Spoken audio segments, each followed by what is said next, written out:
अशाप्रमाणे पाळणा गाऊन मुलीचं नाव सावित्री ठेवलं. साखर घुगऱ्या वाटल्या. सर्व सेवासनी बाया खारे खोबऱ्यानं त्यांच्या ओट्या भरल्या. व अशोभती राजाने सर्व राजे लोकांना आमंत्रित केले. सर्व नगरीतील प्रजा लहान मुला बाळा बरोबर त्या बारशाला हजर होती.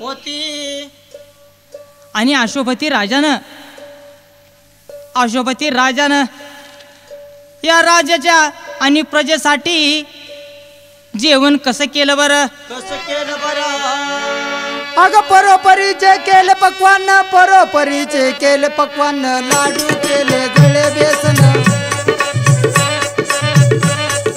लाडू केले गळे बेसन, बुंदी आणि मुगाचे तळून, बासुंदी पुरे केल्या छान, बासुंदी पुरे केल्या छान, शिरा केला चतुराईन, नवीन ताजे पोह्यानून, नवीन ताजे पोह्यानून, चिवडा केला मोठ मेहनतीने, शेंगा दाणे फुटाने मिसळून, शेंगा दाणे फुटाने मिसळून, कांदा कोशिंबीर खोबरं चिरून, हळद तिखट मीठ लावून, चीट लिंबू वरती पिळून, चीट लिंबू वरती पिळून, जिलेबी आणली तुपात तळून, साखर आणली 40 मन, अनारस करंजा ताट भरून, फुग्गेदार भज बनवून, फुग्गेदार भज बनवून, हरभर मटकी पावट वटान, चवाळी भुईमुग उसळ करून, चवाळी भुईमुग उसळ करून, सफरचंद पेढे घेऊन, केळी नारंगी आंबे आणले, केळी नारंगी आंबे आणले, संत्री नारंगी पेरू पिकले, अंजीर कुसळी फणस चांगले, खजूर रेवड्या भेंड केले, खजूर रेवड्या भेंड केले, ककडी वाळूग पुढे ठेविले, चहा कॉफी कोको निवले.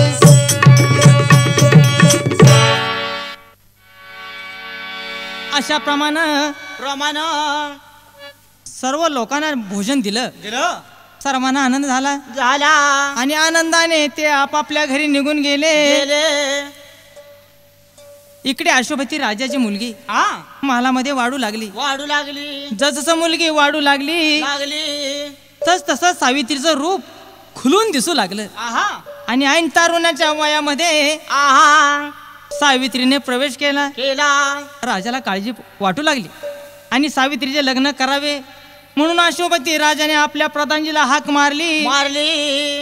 आणि अशोभती राजा प्रधानजीला काय म्हणू लागला. काय म्हणाला. प्रधानजी. जी महाराज.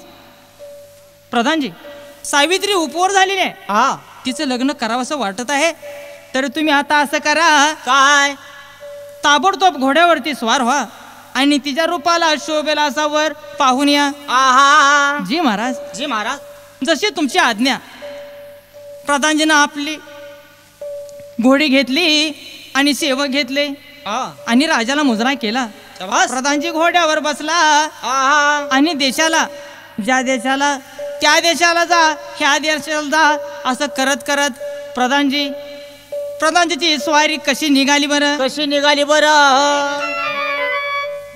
प्रधानजीनं घोड्याचा लगाम खेचला. प्रधानजीनं घोड्याचा लगाम खेचला. लागला रस्त्याच्या मार्गाला जी. लागला रस्त्याच्या मार्गाला जी. लागला रस्त्याच्या मार्गाला जी. जाता जाता नगराला. जाता जाता नगराला सावित्रीला नवरा शोधू लागला जी. सावित्री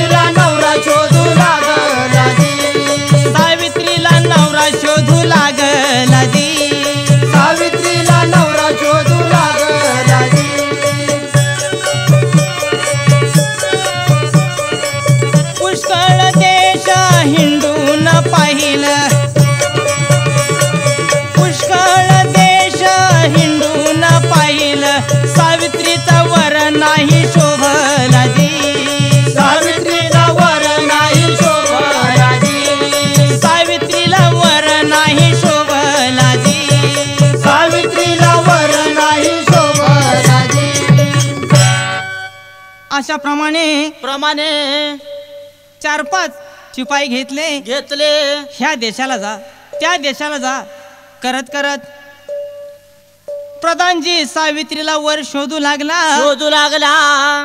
परंतु सावित्रीला शोभल असा एकही वर दिसला नाही. बरं प्रधानजीनं मनाचा विचार केला. काय केला? जर ह्या मुलीचं चांगलं झालं जात्यावर माझ्या नावावर वव्या गाय. जर का वाईट जर झालं तर ह्याच मूर्त्यानं माझं वाटोळ केलं. शाबास. म्हणून माझ्या नावानं खडं फोडल. बरं असा विचार या प्रधानजीनं केला. आणि प्रधानजीनं काय केलं? 4-5 शिपाई घेतले. ते घेतलेले 4-5 शिपाई आपल्या नागराला परत महागारी आले. आणि राजाला सांगितलं. आणि राजाला मुजरा केला. बरं की महाराज आम्ही सर्व देश हिंडून पालता पाडला परंतु सावित्रीला शोभण्यासारखा असा एकही वर आम्हाला पसंत नाही. आम्हाला नाही तिथं तुम्हाला नाही. आणि आपल्या दोघांना नाही तर असल्या रूपवान सावित्रीला कसा पडेल? असं केल्याबरोबर काय झालं? अशोभती राजा परत काळजी करू लागला. असं प्रधानजीला फार वाईट वाटलं. आणि प्रधानजीनं काय केलं? महाराज तुम्ही काय काळजी करू नका. बरं तुम्ही आता असं करा काय की सावित्रीला म्हणावं असं की तूच तुझा नवरा शोधण्यासाठी जा. बरं म्हणून सावित्रीला बोलवून तेवढं घेऊन या. आलं. मग बोलवून घेऊन आल्या बरोबर सावित्री आपल्या बाबा समोर उभी राहिली. आणि हा राजा अशोभती राजा आपल्या मुलीला म्हणजे त्या सावित्रीला काय म्हणू लागला? काय म्हणाला? सावित्री तुम्हाला वर शोधण्यासाठी आम्ही प्रधानजीला पाठवलं होतं. शाबास. पण तुम्हाला शोभेल असा आहे की वर नाही. तुम्ही आता असं करा की तुम्ही 5-10 शिपाई घ्या असं आणि तुमचा वर तुम्ही शोधून आणा. बाबांनी आज्ञा दिल्याबरोबर सावित्री वर शोधण्यासाठी कशी जाऊ लागली. 10-5 शिपाई सावित्रीनं घेतली. 10-5 शिपाई सावित्रीने घेतली. पतीच्या शोधाला लागली. पतीच्या शोधाला लागली. पतीच्या शोधाला लागली. पतीच्या शोधाला लागली.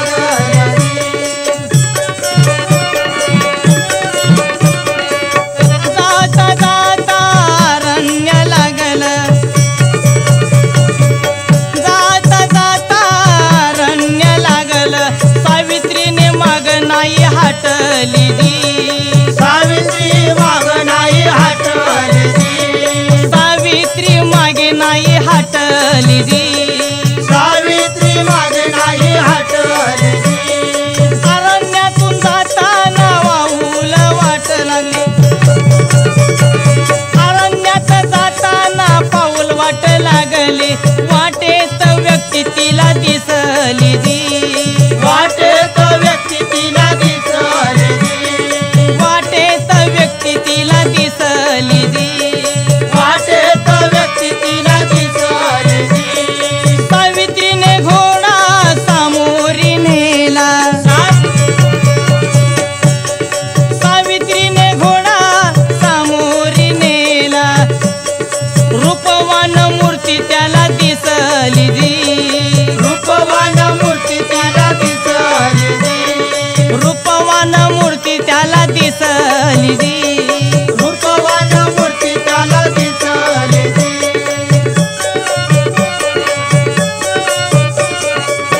चालत चालत जवळ गेली. चालत चालत जवळ गेली. सावित्री त्याला बोलू लागली. सावित्री त्याला बोलू लागली. सावित्री त्याला बोलू लागली. सावित्री त्याला बोलू लागली.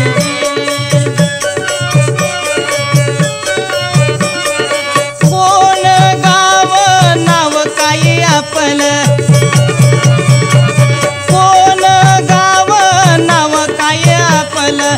तवा सत्यवान बोलू लागला.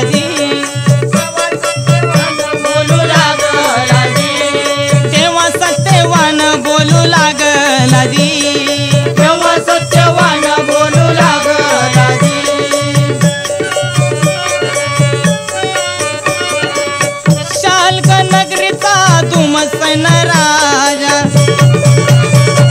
शाल्क नगरीचा धुमसन राजा त्याचाच मुलगा सत्यवान जी त्याचाच मुलगा सत्यवान जी त्याचाच मुलगा सत्यवान जी त्याचाच मुलगा सत्यवान जी अशा प्रमाणे सावित्री पतीच्या शोधाला जात असताना घनदाट अरण्य लागलं. आहा त्यातून वाट काढत काढत एक पाऊल वाट लागली आणि त्या वाटेनं जात असता समोर एक मुळीवाला लाकडाची मुळी घेऊन जाणारा तिला दिसला. आहा आणि सावित्रीने त्याला पाहताच घोडा थांबवला असं आणि घोडा त्या मुलाजवळ नेला. आहा सावित्री घोड्यावरून खाली उतरली आणि त्या मुलाजवळ गेली आणि त्या मुलास निरखून पाहू लागली. बरं आणि तिच्या मनात विचार आला केला तर हाच पती करीन नाहीतर वरकर बापा भावा प्रमाण असं म्हणत म्हणत त्या मुलाजवळ आली आणि विचारू लागली कोण गाव काय नाव आपलं. तेव्हा सत्यवान सावित्रीला काय म्हणाला. आहा शाल्क नगरीचा धुमसेन राजा आहा त्याचाच एकुलता एक मुलगा मी सत्यवान आहे. सत्यवान तुम्ही काय करता. तुमचं राज्य प्रजा कुठं आहे. आमचं शत्रूनं राज्य हिरावून घेतलं तेव्हापासून आम्ही या जंगलामध्ये राहतो. माझे आई वडील समोर झोपडी आहे असं तिथं राहतात. शबास सावित्रीनं त्या सत्यवानाला काय म्हणाली चला आपण तुम्ही माझं ऐकताल. हो तुम्ही माझ्या बरोबर लग्न करा. आणि सावित्रीनं काय केलं आपल्या गळ्यातला नवरात्राचा हार काढला आणि सत्यवानाच्या गळ्यामध्ये घालू लागली. अरे इतक्यामध्ये सत्यवान सावित्रीला काय म्हणू लागला. काय म्हणाला तुम्ही तसं काय करू नका.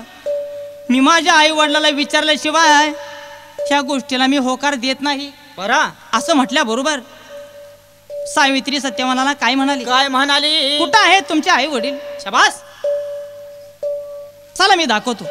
असं सत्यवान पुढं आणि सावित्री पाठीमाग त्या झोपडीजवळ आले आणि ती दोन म्हातारी बसलेले आहेत. सत्यवान काय म्हणाला हे माझं घर आणि बसलेले म्हातारी माझे आई वडील आहेत. सावित्रीनं सत्यवानाला विचारलं की तुमच्या आई वडिलाला दिसत नाही का. रडून रडून आमच्या आई वडिलाचे डोळे गेलेले आहेत. असं शत्रूनं राज्य हरवून घेतल्यापासून त्यांच्या डोळ्याचं पाणी आटून गेलेलं आहे. म्हणून तुम्ही इथं राहता. हो म्हणून आम्ही इथं राहतो. शबास मग इतक्यामध्ये ह्या दोघांचा शब्दाचं बोलणं ऐकू आलं आणि सावित्रीच्या आई वडील या सत्यवानाला काय म्हणू लागले. सत्यवान कोण आहे बाबा. अगं अशोभती राजाची मुलगी सावित्री ती म्हणते की माझ्या बरोबर लग्न कर. मी तुमच्या बरोबर तुमच्या पुढं इथं उभा केलेला आहे. तुम्ही जसं म्हणचाल तसं मी वागीन असं म्हटल्याबरोबर सत्यवानाचे आई वडील या मुलीला काय म्हणू लागले. सावित्री तू मोठ्या घरची लाडात वाढलेली मुलगी. अगं आम्हाला राहायला जागा नाही ना घर नाही. शबास अंगाला वस्त्र नाही आणि तू राजाची मुलगी असल्या जंगलामध्ये कशाला राहती. त्यावेळेस सावित्री त्या सत्यवानाच्या आई वडिलांना काय म्हणू लागली. केला तर हाच वर मी करीन नाहीतर मी अशीच कोवारी राहील. शबास आणि सावित्रीनं काय केलं. सावित्रीची स्वारी आपल्या नगराला निघून गेली. इतक्यामध्ये आपल्या वडिलांसमोर जाऊन उभी राहिली आणि आपल्या वडिलाला काय म्हणू लागली. बाबासाहेब मी वर शोधला. शाल्क नगरीचा धुमसेन राजा त्याचा मुलगा एकुलता एक सत्यवान सत्यवान त्याच्या संग लग्न करीन. बाप लेकीचं बोलणं चालू असताना एकदम स्वर्गातनं नारायण नारायण नारायण नारायण असा शब्द यांच्या कानावरती आला आणि नारदाची स्वारी या कैलासातून कशी उतरली नारदाची स्वारी हो स्वर्गातून आली नारदाची स्वारी हो स्वर्गातून आली नारायण बोलू लागली नारायण बोलू नारायण बोलू लागली नारायण बोलू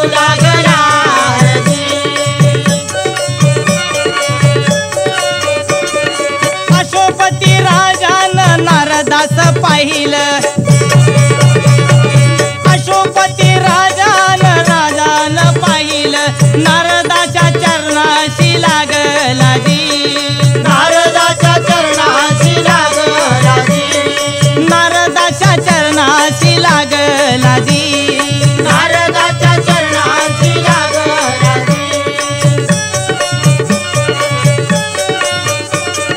बोला नारदा का केलं येण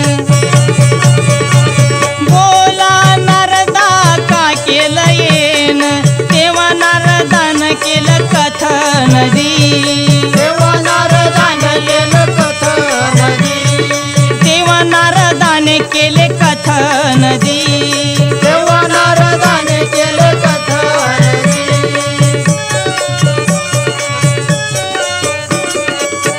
अशोपती राजाला नारद बोलला अशोपती राजाला नारद बोलला अपशकुन होईल सावित्रीला अपशकुन होईल सावित्रीला अपशकुन होईल सावित्रीला अपशकुन होईल सावित्रीला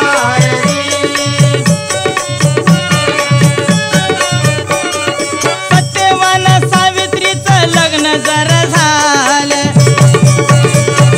सत्यवान सावित्रीचं लग्न जर झालं सौभाग्य नाही नशिबाला सौभाग्य नाही नशिबाला सौभाग्य नाही नशिबाला सौभाग्य नाही नशिबाला सौभाग्य नाही नशिबाला सौभाग्य नाही नशिबाला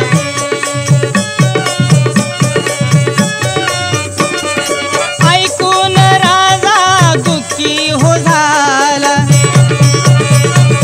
ऐकून राजा हो दुःखी झाला सावित्रीने हट्ट नाही सोडला सावित्रीने हट्ट नाही सोडला सावित्रीने हट्ट नाही सोडला सावित्रीने हट्ट नाही सोडला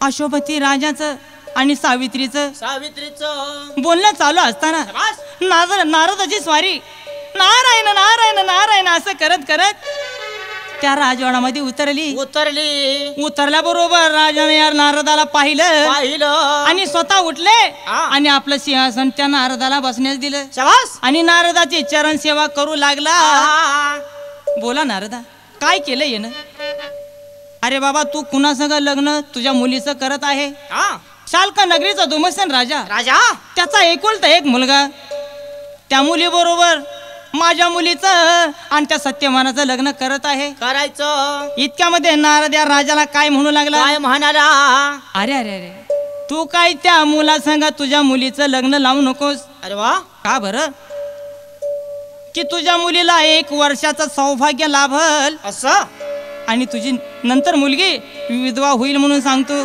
शाबास की बाबा रे म्हणून तू तुझ्या मुलीचं त्या सत्यवानाचं लग्न लावू नको असं नारदाचं वाक्य ऐकल्याबरोबर बरोबर सावित्री आपल्या बाबाला काय म्हणू लागली काय म्हणाली बाबा केला तर मी तोच भ्रतार करणार नाहीतर मी आयुष्यभर कुवारी राहणार असं आणि सावित्रीचा हट्ट देवाधिकाला सुद्धा हटवता आला नाही आहा तिथं आपला बाप तर काय करणार आहे. बरं बापाने खाली मान घातली आणि अश्वपती राजा काळजीत पडला. पडला नारदाची स्वारी स्वर्गाला निघून गेली. निघून गेली. इतक्यामध्ये हा या राजानं काय केलं, काय केलं मुलीला विचारलं का ते कुठं आहेत सत्यवान. असं असं म्हटल्या बरोबर हा अरण्य वनामध्ये आहेत असं आणि तिथं त्याचे आई वडील आहेत. बरं मग तुम्ही काय करता. असं म्हटल्या बरोबर हा 12,000 सैन्य घेतलं. घेतलं भट ब्राह्मण घेतली. घेतला लग्नाला जे साहित्य लागणार होतं आहा ते घेतलं घेतलं आणि वाजत गाजत राजा त्या धुमसेन राजाच्या अरण्याकडे जाऊ लागला. जाऊ लागला. गेल्या बरोबर चालत बोलत असं त्या अठंग्या वनामध्ये आलेले आहेत. आले आल्या बरोबर आहा दारामध्ये मंडप टाकू लागलेले आहेत. बरं सडा सारवण चालू झालेलं आहे झालं आणि वाद्य वाजू लागलेले आहेत. आहा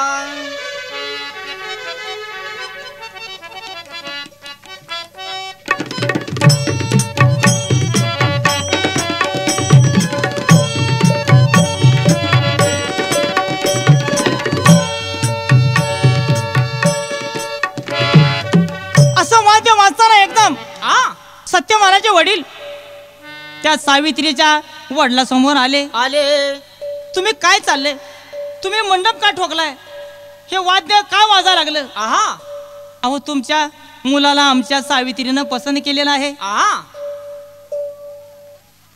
महाराज आम्हाला राहायला जागा नाही, असं अंगाला वस्त्र नाही. तुम्ही काय आमच्या सत्यवाना बरोबर तुमच्या मुलीचं लग्न करू नका. करू नका. इतक्यामध्ये सत्यवानाची स्वारी आली डोक्यावरती लाकडाची मुळी, कोराड खांद्यावरती मुळी घेऊन चालत चालत आपल्या घरापाशी आला. आला आल्यावर त्याला समोर दिसलं मंडप ठोकलेले आहेत, हा रांगोळ्या काढलेल्या आहेत. बरं त्यांनी विचारलं हे काय चाललंय. बाबा तुमचंच लग्न आहे आहा म्हणून शुभ मुहूर्त त्या सत्यवानाचा काढला. काढला सत्यवानाचा शुभ मुहूर्त काढल्या बरोबर बरं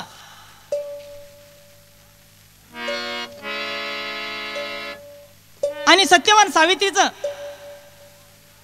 लग्न लागलं. लागलं आणि सावित्रीनं नारदाचे शब्द लक्षामध्ये ठेवलेले आहेत. ठेवले नारद म्हणे काय म्हणतात की तुझ्या मुलीला 1 वर्षाचं सौभाग्य लाभल, आहा परत तुझी मुलगी विधवा होईल म्हणून सांगितलेलं आहे. हा हे सावित्रीनं ध्यानामध्ये ठेवलं होतं. ठेवलं आणि त्या सावित्रीनं काय केलं, काय केलं ज्या दिवशी आपलं लग्न लागलेलं आहे बरं त्या दिवसापासून दिवस मोजू लागली, मोबू लागली. आठवडे मोजू लागली, महिने मोजू लागली. शाबास असं करत करत 1 वर्षाला 4 दिवस कमी असताना असताना त्या सावित्रीनं काय केलं, काय केलं बरं. तहान लागली तर पाणी प्यायचं नाही, शाबास भूक लागली तर अन्न भक्षण करायचं नाही. हा असं 4 दिवस त्या सावित्रीनं उपवास चालू केले. उपवास चालू केले. आणि 4था दिवस कुठला उजाडला, कुठला उजेडला. वड सावित्रीची पौर्णिमा. हा वड सावित्रीची पौर्णिमा आणि तो दिवस उजाडल्या बरोबर सावित्री सत्यवाना बरोबर जाऊ लागलेली आहे. जाऊ लागली. सत्यवान सावित्री जंगलामध्ये आली. आली स्वर्ग लोकामध्ये एकमेकात बोलणं काय चालू झालं. काय चालू ब्रह्मा विष्णू महेश एकमेकाला काय म्हणतात काय म्हणतात की बाबा रे आज दिवस कोणाचा आहे. आहा चित्रगुप्तानी आपलं पाहिलं. आहा चित्रगुप्त म्हणतात काय म्हणतात की देवा आज सत्यवानाचा दिवस आहे. शाबास यमराजाने काय केलं, काय केलं सत्यवानाला ताण लागावी आहा. आणि सावित्री दूर व्हावी, बरं. मग मला ह्याचा प्राण घेता येईल. सत्यवानाचा प्राण यमान घेतला, प्राण घेऊन जाऊ लागला रदी. प्राण घेऊन जाऊ लागला रदी. प्राण घेऊन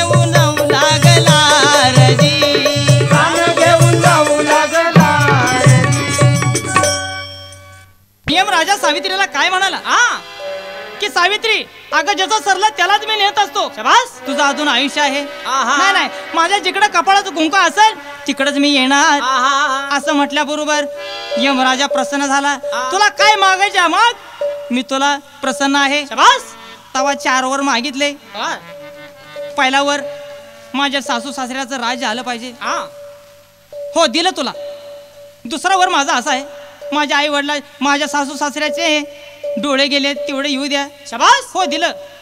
माझ्या आई वडिलाला माझ्याशिवाय पुत्र संतती नाही. हो, दिलं तुला. जसं माझ्या आई वडिलाला पुत्र संतती दिली आहा. तसंच मला पण द्या. मागचा पुढचा विचार केला नाही, यमराजाने देऊन टाकला. सावित्री यमाला काय म्हणाली की माझं कोपाळाचं कुंकू घेऊन चाललेला आहे, हा. तर मला मुलं कुठनं होतील. शबास. यमराजा फसला आणि नारदाची स्वारी तिथं आली. आली. कोड्यात पडला ना. यमाला काय म्हटला, यमरा तुम्ही काय आता काळजी करू नका. हा. सावित्रीचं किती वय आहे? 60 वय हा. आहे का नाही? मग 30 वय ह्यांना द्या, 30 वय ह्यांना द्या. शबास. दोघं एकदमच मरू द्या, असं. काय हरकत नाही. असं म्हटल्याबरोबर सावित्रीनं काय केलं, यमापासून प्राण आणला. आहा. आणि सावित्री त्या सत्यवानाच्या चरणाला हात लावता हात लावताच सावित्री एकदम सत्यवान जिवंत झाला. झाला. आणि सावित्रीला तो सत्यवान मिळाला. मिळाला. जसं सत्यवानाला सावित्री मिळाली, सावित्रीला सत्यवान मिळाला. आहा. तसंच ही जी कथा ऐकल तुम्ही पण, जसे सावित्रीनं सत्यवानासाठी आपल्या पतीसाठी काय केलं, तसंच तुम्ही पण आपल्या पतीसाठी काहीतरी करा आणि नाव लौकिक करा आणि मागं इतिहासामध्ये नाव ठेवू द्या.